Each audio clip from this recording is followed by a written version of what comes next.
말씀을 함께 보겠습니다. 마태복음 8장 18절에서 20절까지 말씀이 되겠습니다. 신약 성경 제가 가진 성경으로 제 11면에 있습니다. 다 같이 18절부터 합독해서 봉독하겠습니다. 예수께서 무리가 자기를 애워싸는 것을 보시고 건너편으로 가기를 명하시니라. 한 서기관이 나와 예수께 아뢰되 선생님이여 어디로 가시든지 저는 따르리이다. 예수께서 이르시되 여우도 굴이 있고 공중의 새도 거처가 있으되 인자는 머리 둘 곳이 없다 하시더라. 아멘. 오늘 오후 예배 나오신 모든 분들께 영혼이 잘됨 같이 범사가 잘되고 강건한 복으로 주님이 복 주시기를 주의 이름으로 축원합니다. 우리 이런 마음을 담아서 좌우를 보시며 인사하겠습니다. 영혼이 잘 되시기 바랍니다. 영혼이 잘 되시기를 바랍니다. 주님은 우리가 축원한 대로 그 복이 임하게 하시고 마땅하지 않을 때에는 우리에게 갑절로 대갚아 주시는 좋으신 하나님이신 줄로 믿습니다. 유명한 알렉산더 대왕이 어느 날 한 유명한 철학자를 만나러 갔습니다. 그런데 그 철학자에게 삶의 지혜를 배우기 위해서 가까이 갔더니 그 철학자가 이 유명한 알렉산더를 모르는지 아는지 알렉산더를 보고 이렇게 말합니다. 거기 그림자가 햇빛을 가리오니 비켜서시오. 여러분, 알렉산더는 많은 군대를 이끌고 위용에 차서 많은 사람들이 부러워하는 그리고 운집한 가운데 그 철학자에게 삶의 지혜를 배우고 싶었지만 철학자에게 그 알렉산더가 가지고 있는 권세나 그가 용맹한 것 이런 것은 아무것도 아닌 듯이 그냥 햇빛을 가리는 자기의 이 추위를 없애는 알렉산더가 그 자리에서 비켜나기를 원하는 철학자의 면모를 봅니다. 세상에서 어떤 가치를 자기 신념으로 분명하게 가진 사람도 권력자 앞에 외눈 하나 깜짝하지 아니하고 자기 용맹을 드러냅니다. 담대함을 드러냅니다. 하물며 예수님을 따르고 예수님의 제자가 되고 전능자의 길을 따라가는 하나님의 사람들은 어떤 길을 걸어야 할까요? 하나님은 오늘 말씀을 통해 전능자 예수님이 한 서기관을 만났을 때에 어떻게 그를 대하는지 보여주고 있습니다. 머리 둘 것이 없도다. 예수님의 이 탄식이 무엇을 의미하는지, 오늘 우리의 삶에 어떻게 적용되어야 하는지 말씀을 묵상하는 중에 예수님의 그 심중 깊숙한 곳에 있었던 하나님의 놀라운 능력과 은혜가 우리 모두에게 체험될 수 있기를 주의 이름으로 축원합니다. 예수님이 제자들을 많이 불렀습니다. 베드로의 장모의 열병을 고쳐주었습니다. 그리고 많은 병자들이 몰려왔는데 병자를 고치고 각종 귀신 들린 사람을 쫓아내었습니다. 수많은 무리가 예수님을 따르며 운집합니다. 그때에 이 모습을 보고 있던 한 서기관이 예수님께 나와서 선생님, 어디로 가시든지 제가 선생님을 따르겠습니다. 희망찬 포부를 밝힙니다. 여러분, 그 당시 서기관은 보통 사람이 아닙니다. 단순히 성경을 아는 정도가 아니고 성경을 읽는 정도가 아니고 그 성경을 필사하는 성경 지식에 관해서 명확한 해박한 지식이 있을 뿐만 아니라 사람들에게 존경받는 인물입니다. 예수님도 하나님의 아들로서 많은 기적과 이적을 행하고 있지만 서기관도 많은 명성을 떨치고 있는 사람이죠. 그런 사람이 예수님의 제자가 되겠다, 예수님을 선생님이라고 부르고 어디를 가시든 쫓아다니겠다라고 말할 때에 주변에 있던 제자들과 예수님을 둘러싸고 있던 무리들은 깜짝 놀랐을 것임에 분명합니다. 이 예수님이라는 분이 어떤 분이길래 이렇게 대단한 서기관도 예수님의 제자가 되려고 하는가? 사람들이 예수님과 서기관을 번갈아 바라보면서 예수님이 그 서기관에게 어떻게 대답할 것인가에 대해서 관심을 가지고 쳐다보고 있었겠죠. 여러분, 만일 저와 여러분이 오늘날 우리가 살아가는 삶의 현장에 그 당시 서기관이라고 한다면 한 지역에서 아주 큰 세도를 가지는 그런 사람입니다. 권세를 가진 사람이에요. 그런 사람이 교회의 일원이 되겠다, 멤버가 되겠다, 교회를 출석해서 잘 다니겠다, 무슨 일이든 시키면 어디든 가서 최선을 다해서 봉사하겠다. 그렇게 한다면 여러분 쌍수를 들고 환영하지 않겠어요?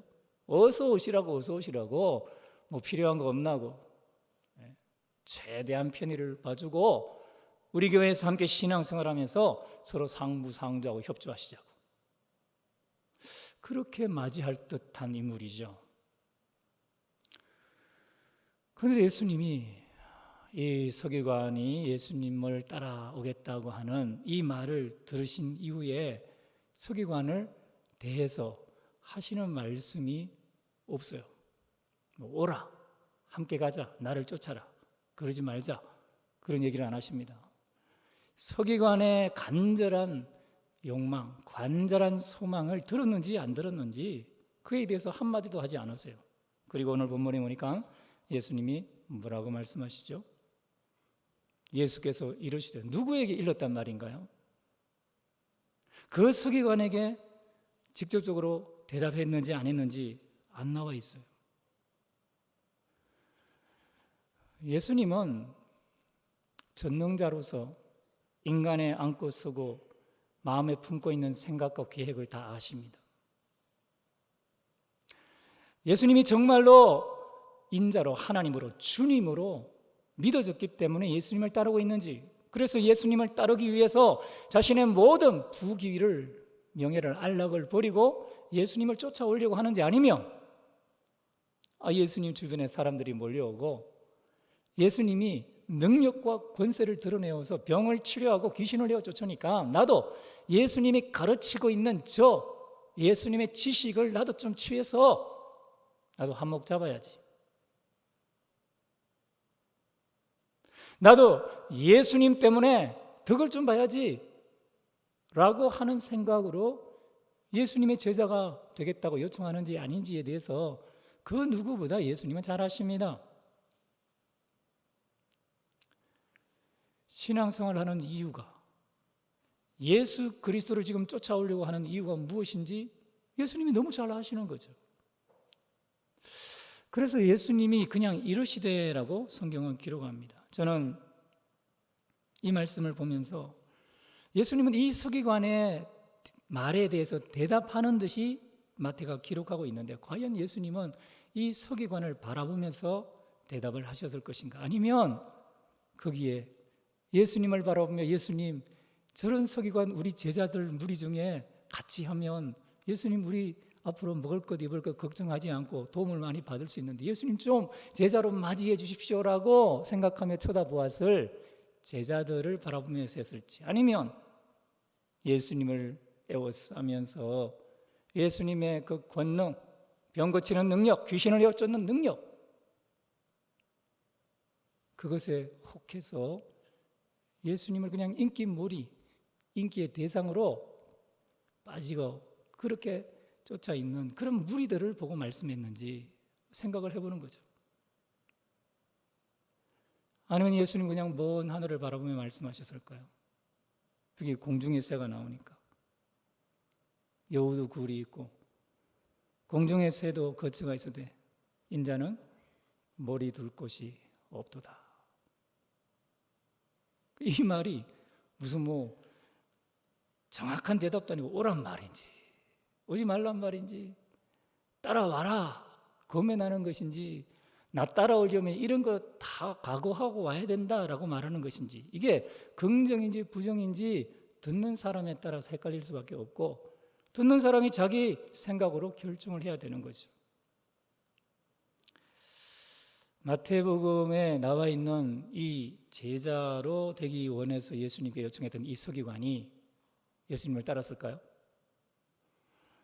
예수님을 따르지 않았을 것으로 보이죠. 예수님은 이 말씀을 통해서 지금 서기관 마음에 숨겨져 있는 욕망이 무엇인지를 정확하게 자신의 말씀을 듣고 있는 사람들에게 제시하십니다. 여우도 굴이 있다. 공중에서도 거처가 있다. 한낱 짐승도 자기 안락한 안식처가 있다. 쉴 곳이 있다. 편안한 곳이 있다. 말씀하시면서 반대로 인자는 머리 둘 곳이 없다. 인자는 안식처가 없다. 인자는 안락한 삶이 없다. 나를 따라오면 안락함이란 것은 찾아볼 수 없을 것이다. 세상의 온갖 풍파, 세상의 온갖 변화한 무상한 어려움 속에서 나의 제자는 안락함을 추구해서는 제자가 될 수 없다. 나를 따르는 자는 인자가 머리 둘 것이 없다는 이 상황 앞에서 그냥 나를 따라야 된다 라고 말씀하시는 거죠.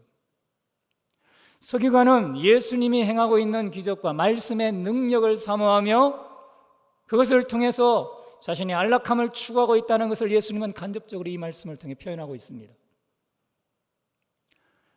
우리는 모두 예수님을 따릅니다. 예수님을 주님으로 고백합니다.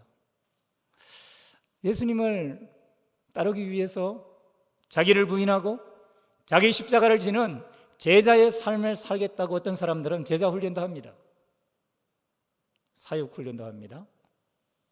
성경을 묵상하고 암송하고 기록도 합니다. 서기관보다 어쩌면 더 맹렬하게 열심히 신앙생활을 할 수 있습니다.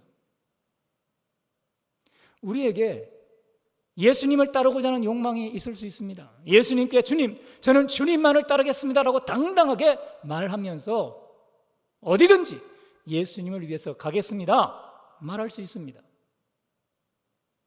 주님께 그렇게 기도할 수 있어요. 그런데 우리 주님은 우리의 내면을 정확하게 보고 아십니다. 왜 예배 자리에 나오는지, 무엇을 위해 성경을 읽고 무엇을 위해 기도하는지, 그것이 오직 주의 나라와 주의 영광, 아니 예수 그리스도만을 쫓기 위한 것인지, 아니면 나의 또 다른 것을 위해서. 예수님을 믿으니까 초창기에 교회 나오는 사람들은 그러잖아요. 교회 가니까 질병을 치료해 주더래. 어느 교회 가니까 귀신이 쫓겨나갔대. 어떤 분은 말씀에 은혜가 있더래. 그래서 그 교회에 다니면서 그러한 능력을 덧입기를 바라고, 그러한 말씀의 지식과 지혜가 충만해서 다른 사람들에게 말할 때 나도 말 좀 잘하고 싶고 성경에 대해서 좀 깨뚫어 앓고 싶다, 그런 마음으로 어떤 교회에 출석하거나 다닐 수 있어요. 네, 예수님을 따른다고 보일 수 있죠. 그 모양으로는 열심히 신앙생활을 할 수 있어요. 어디든지 예수님이 가는 곳이라면 나도 가겠다는 말도 할 수 있어요. 그런데 자기 십자가를 지고 자기를 부인해야 하는 자리에 이르면 그런 사람들은 서기관처럼 예수님을 따를 수가 없습니다. 예수님을 따르는 길은 자기를 부인하는 길입니다. 내 생각을 내려놓아야 합니다. 서기관은 못합니다. 예수님을 따르는 길은 내 경험을 내려놓아야 합니다. 서기관은 못합니다. 예수님을 따르는 길은 자기 십자가를 져야 합니다. 자기 희생과 자기 고난의 자리에 들어가야 합니다. 어떤 위험 앞에서도 당당히 서서 나는 예수 이름 하나 때문에 내 생명도 내어놓을 수 있다. 자기를 부인해야 합니다. 자기 목숨을 부정해야 합니다. 서기관은 못합니다. 예수님이 이것을 보는 거예요. 그러니 이 서기관은 예수님의 제자가 되지 못합니다. 예수님은 너는 나의 제자가 될 수 있다 또는 되지 못한다 명확하게 말씀하지 않지만 서기관의 마음속에 있는 것을 은유를 통해 비유를 통해 낱낱이 드러내 보여주십니다. 그가 예수님께 요청했던 것이 안면 바치지 않도록 그의 인격을 지켜주기 위해서 예수님이 그냥 애들로 말한 것이 아닙니다. 여러분, 이것은 그의 내면을 정확하게 보여주기 위해서 예수님이 표현한 것입니다. 나를 따르는 삶은 굴도 둥지도 없는 머리 둘 곳이 없는 삶이다.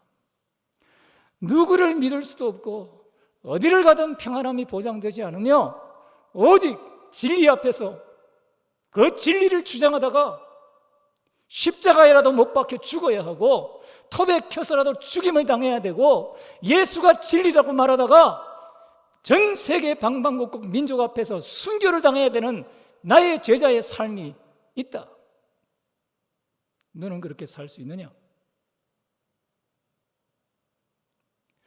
예수님의 제자로 부름받았던 사도들은 다 그렇게 순교했습니다. 심지어 사도 요한 역시도 밤모섬에 끌려가 유배 생활을 하다가 그렇게 삶을 맞이합니다. 우리는 예수님을 믿어야 합니다. 예수님을 따라가야 합니다. 예수님만 바라봐야 합니다. 예수님 때문에 일어나는 여러 가지 표적과 기적이 있어요. 그것을 바라보면 실패합니다.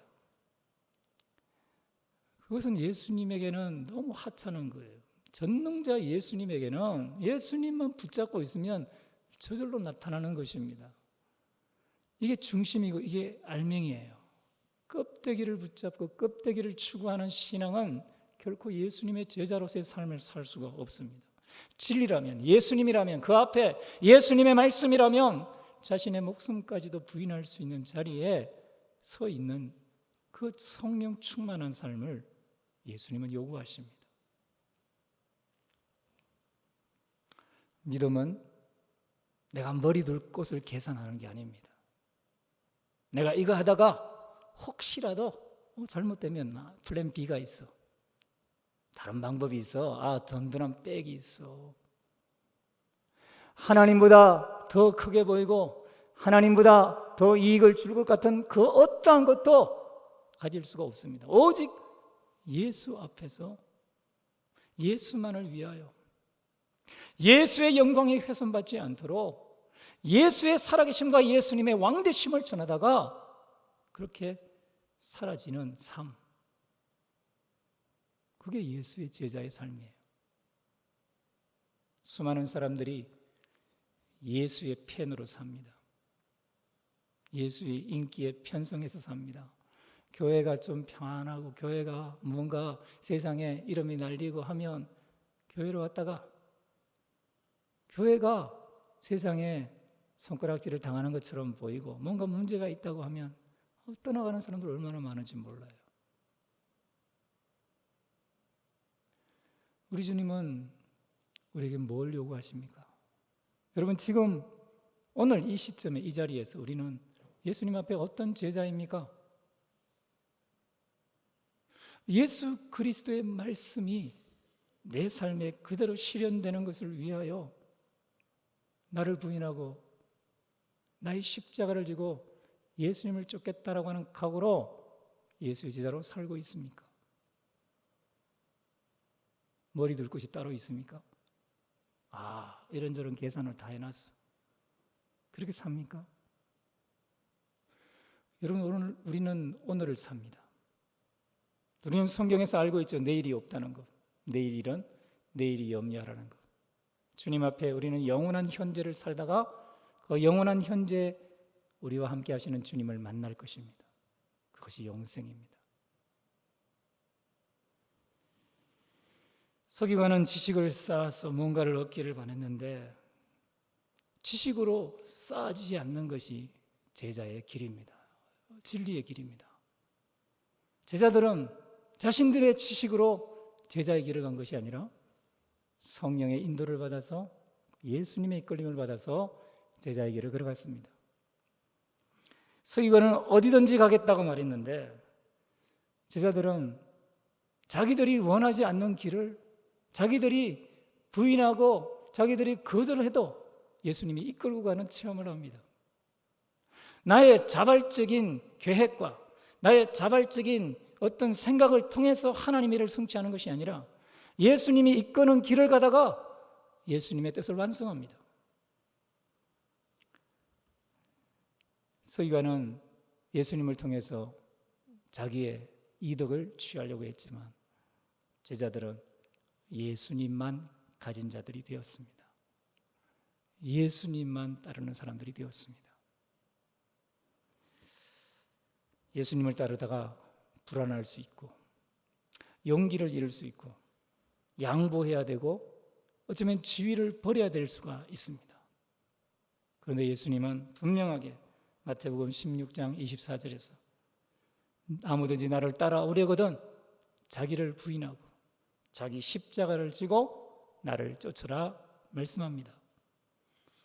우리를 위해서 생명을 내어주시면서까지 우리가 하나님을 모르고 하나님 앞에 십자가의 원수로 행하고 감사치 아니하고 영화롭게 하지 않을 그때 우리를 위해서 자기를 주신 그 예수님이 우리에게 찾아오셔서 너는 내 것이다, 나의 신부다, 나와 함께 가자 할 때에 여러분 우리는 다 버리고 다 부인하고 예수님만 따라가야 합니다.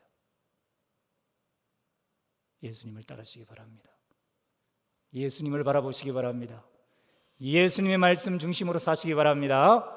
그렇게 승리할 수 있기를 주의 이름으로 축원합니다. 축원합니다. 축원합니다. 기도하겠습니다.